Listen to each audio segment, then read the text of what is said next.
Tonight's big story, and now the campaign begins. Yesterday, 1 million signatures to recall Governor Scott Walker. Today, possible challengers are emerging. But who will run? The list of potential candidates is growing. Keyword potential. Fox 6's Mike Lowe spoke with many of them. He joins us in studio. Mike. Good evening, Ted. Even though the signatures have been filed with the Government Accountability Board, no election has been authorized yet. But because the number collected was so high, the assumption is that there will be an election, and Democrats are more than likely to hold a primary.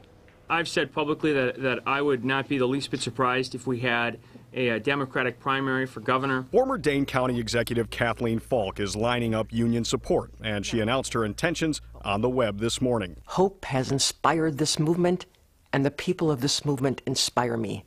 That is why I have decided to run for governor, and will be making a formal announcement soon. State Senator Tim Cullen is also going to run. He is viewed as a moderate, and he says he'll make a formal announcement within 3 weeks. I'll make the case, based on my background experience, that I'm the best person to oppose Governor Walker to recall. During the bitter budget battle, Assembly Minority Leader Peter Barca emerged as the face of Democratic opposition to Scott Walker's agenda.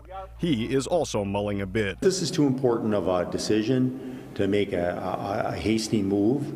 It's something I'll be analyzing as we move forward over the next week or two. State Firefighters Union President Malon Mitchell is considering running for governor or lieutenant governor. And we're going to fight back and push back hard. Outspoken State Senator John Erpenbach is also one to watch. I don't know. I'm not even that far in the thought process. Milwaukee Mayor Tom Barrett, who lost to Walker in the 2010 election by a 5% margin, says he's focused on his mayoral re-election. But sources say he wants to take on Walker again. Everybody's wondering what's going to happen. And again, I don't know that people know what the final answer is. Retiring U.S. Senator Herb Kohl has a history of attracting Republican support, has the money, has the name recognition, and has the business background. But he has no plan to be governor. I'm serving as a U.S. Senator. I have another year in my term, and I have enjoyed serving the people of Wisconsin, and I have no plans to run for governor.